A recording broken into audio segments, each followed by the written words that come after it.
and welcome to Touch Base in Seoul, a weekly interview program on KBS World Radio. I'm your host, Yuri Kim. A special culture house dedicated to promoting the cultures of ASEAN countries will open in Busan on September 1st. This week on the program, we're pleased to welcome Sihyung Lee, president of Korea Foundation and former ambassador and the permanent representative of Korea to the OECD, who will tell us about the ASEAN Culture House and its important role in furthering sociocultural exchanges between Korea and the ASEAN member nations. Stay tuned. We'll be right back.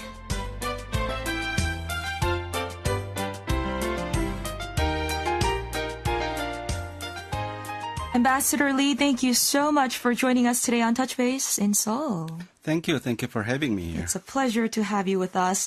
First of all, please introduce the ASEAN Culture House for our listeners as to how it came about, its mission, and objectives. Well, once again, I'm very glad to have an opportunity to introduce the ASEAN Culture House to the worldwide listeners of this program. The ASEAN Culture House will have its grand opening in Busan on September the 1st. Mm-hmm. It aims to become a platform to enhance understanding of the culture of the 10 ASEAN states through various exhibitions, lectures, performances, and participatory programs. This house is the first of its kind outside of ASEAN and is the outcome of the 2014 Korea-ASEAN Commemorative Summit, which was held in Busan. That's right. The ASEAN Culture House will also open its doors to organizations seeking to hold cultural programs related to ASEAN as a platform of exchange. I see. So it will be inaugurated in Busan, as you said, at the heart of Busan's vibrant Haeundae area. So why is Busan selected as the host city of the ASEAN Culture House? Good question. There are many reasons why Busan was chosen. Of course, the Korea-ASEAN Summit, as I said, in 2014 was held in Busan. But I believe that was not the main reason. Even before the summit, the city of Busan had been very active in hosting a variety of ASEAN-related events. There were many criteria for choosing this city, the host city, of ASEAN Culture House. For example, accessibility, suitability of building site, population size, and so on. And Busan, I believe, ticked the most boxes. Busan is also believed to be the best place to establish ASEAN Culture House, as it is rapidly growing as a multicultural society. According to recent statistics, 20% of all foreign nationals from ASEAN countries living in Korea call Busan their home. Well, in addition, Busan is also the number one port city in Korea, serving as a marine hub between Korea and Southeast Asia. It has a total of 6 sister cities, actually, across the 10 ASEAN countries, well, including Bangkok, Phnom Penh, and Ho Chi Minh City, and other 3. I believe Busan is thus a natural choice given these many factors, as I said, and the city is expected to further grow as a hub connecting ASEAN and Northeast Asia, where Korea is located, with the hosting of this ASEAN Culture House. Yes, sounds like Busan will become the symbol city almost of a strong sociocultural ties with ASEAN member nations. So who is or who are involved in the establishment and the operation of the ASEAN Culture House? Well, definitely a number of parties have been participating in the establishment and operation of the ASEAN Culture House. First of all, the Ministry of Foreign Affairs initiated the inception of this house from the beginning and is providing the budget in cooperation with the Finance Ministry. And the city of Busan, meanwhile, is providing the site at Haeundae, as I said, and will dispatch officers to improve communication between the House and the local authority and local people. The Korea Foundation, which I'm representing, is responsible for the operation of this culture house. The Korea Foundation has a good deal of experiences running its small art gallery in Seoul nearby, hosting exhibitions and performances throughout the year in cooperation with the diplomatic community for more than a decade. Well, having said this, I believe the 10 ASEAN member states are truly important players here. They have pledged to cooperate closely with the ASEAN Culture House by regularly providing display items, books, and other needed materials. Their embassies in Seoul are already providing help in terms of consulting, providing advice, and participating in joint undertakings. Finally, both Korean and foreign nationals residing in Korea, especially those who are from ASEAN countries, are most welcome to join us through participating in festivals and voluntary works and providing feedback. Well, in fact, I believe they are the key stakeholders of this house. Yes, I'm sure many are really looking forward to the launching of this culture house, as there has been much anticipation over when and how the ASEAN Culture House will be officially launched, since Korea's Ministry of Foreign Affairs officially began the construction of the venue in 2016. So what are the key businesses of ACH and who are they targeting? Well, the house will mainly focus on cultural exchange, academic exchange, and people-to-people exchange. The exhibitions will offer visitors easy access to Southeast Asian history and traditions by showcasing the unique characteristics of each ASEAN member country, highlighted by their UNESCO-recognized cultural heritage. Well, through movie screenings and cultural performances, people can access ASEAN culture in a number of entertaining ways. In addition, various lectures, forums, and seminars on ASEAN will also be held to facilitate discussions among scholars and the public. People-to-people exchange will also be stimulated through building a network between Koreans and those with roots in ASEAN. It is, again, estimated that 3 out of every 100 Korean school children are from multicultural families. And about half of them have a parent from one of the ASEAN countries. The house is a concrete effort to correct our previous one-sided approach in assimilating those ASEAN residents into Korean society. It is also an effort to promote true multiculturalism, where different cultures coexist in harmony in Korea. I see. And Ambassador, this might be one of the more important questions to ask.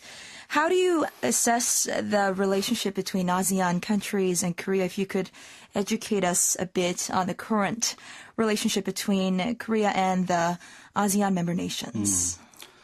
ASEAN has been emerging as a powerhouse of the global economy during recent decades. Well, in spite of recent economic difficulties since 2008, the ASEAN area is still, economy in that area is still growing.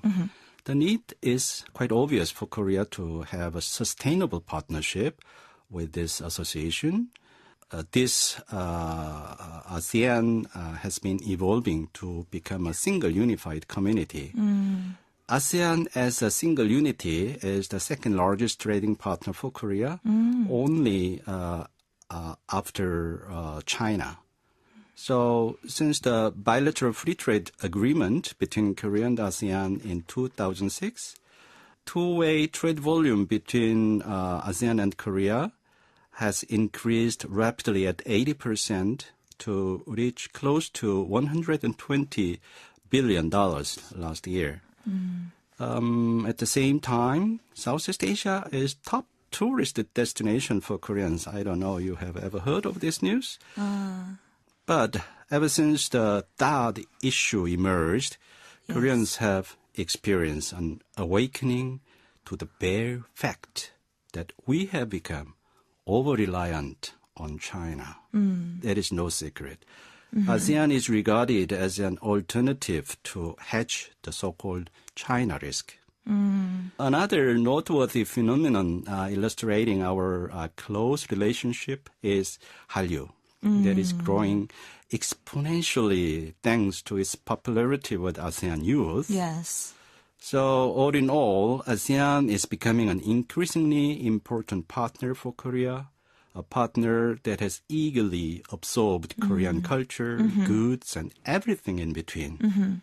It is high time now for Korea to ponder if we have been reciprocating this generosity shown to us by the ASEAN people. How much do Koreans know about ASEAN culture, language, people?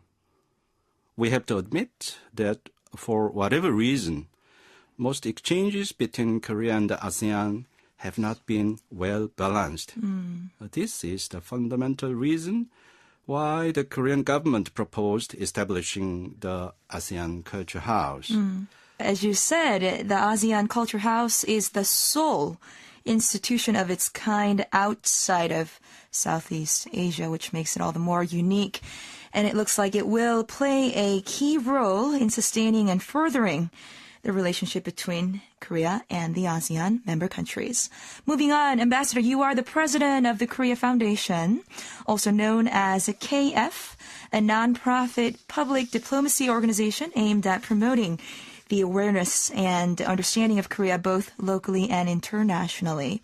In your opinion, why does Korea need to strengthen public diplomacy efforts, and who are the main targets of KF's activities? Recently, thanks to the successful economic development and political democratization, Korea is widely known outside of our border, especially among Americans and other friend countries.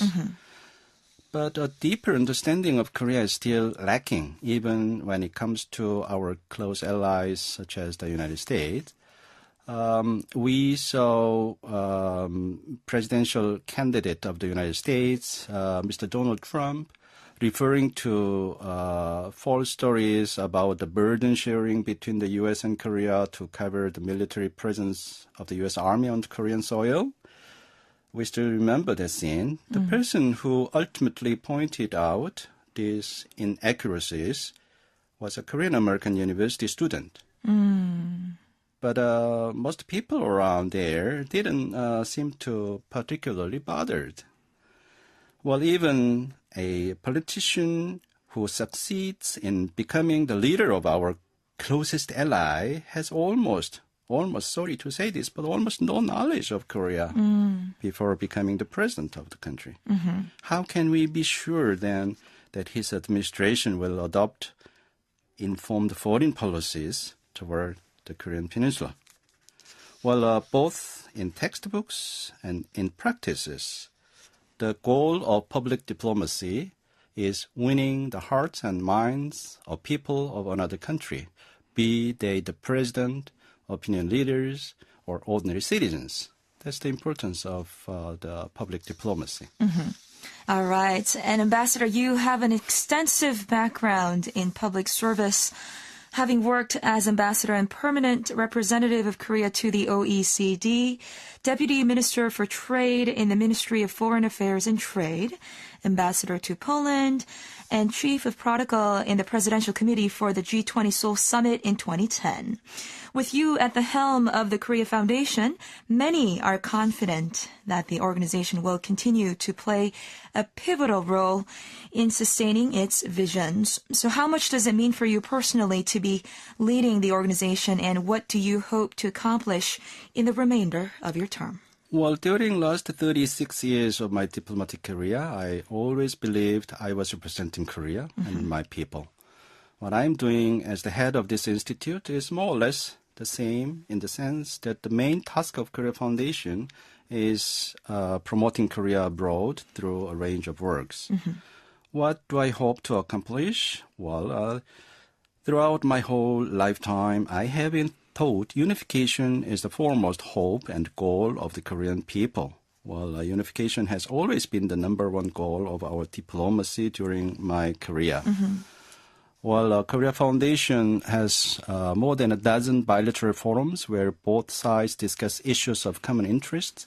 Most of these forums include security issues of Northeast Asia in the agenda, with policy experts and policymakers exchanging their views on a range of topics. I would like to put on more of these events and invite bigger audiences to share their views and to spend more time pondering Korean issues, including the issue of ultimate goal of Korean unification. In particular, I'd like to include more young generation people in our event, as they are the future policy makers, future opinion leaders. So I would like to expand the activities of Korea Foundation to support the diplomatic agenda to accomplish final goal of unification of our country. Going back to the ASEAN Culture House, the ASEAN Culture House will officially open on September 1st, as we mentioned.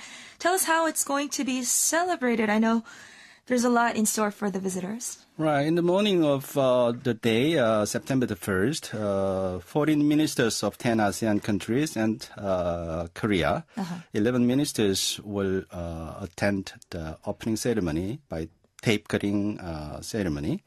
Well, then the ASEAN Culture House is planning to present a comprehensive package of exhibitions, performances, and programs to celebrate its grand opening.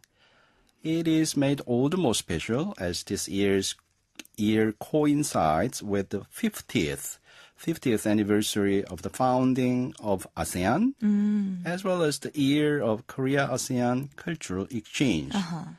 Well, first, the special exhibition entitled ASEAN Seen Through Wedding Traditions and Cultures will be held through November. Besides these exhibitions, our opening ceremony will feature a performance from the ASEAN Korean Traditional Orchestra.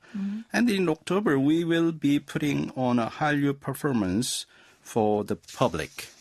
Well, Korea Foundation extends an open invitation to anybody interested in joining us as we celebrate the opening of this ASEAN Culture House. Excellent. Sounds so exciting. Lastly, before we go, what would you like to say, Ambassador, to people interested in visiting the ASEAN Culture House? While the people of ASEAN are keenly interested in both Korea's economic development and the Korean wave, Korean interest in Southeast Asia has been less visible. This is mainly due to limited opportunities to experience the rich culture of ASEAN countries.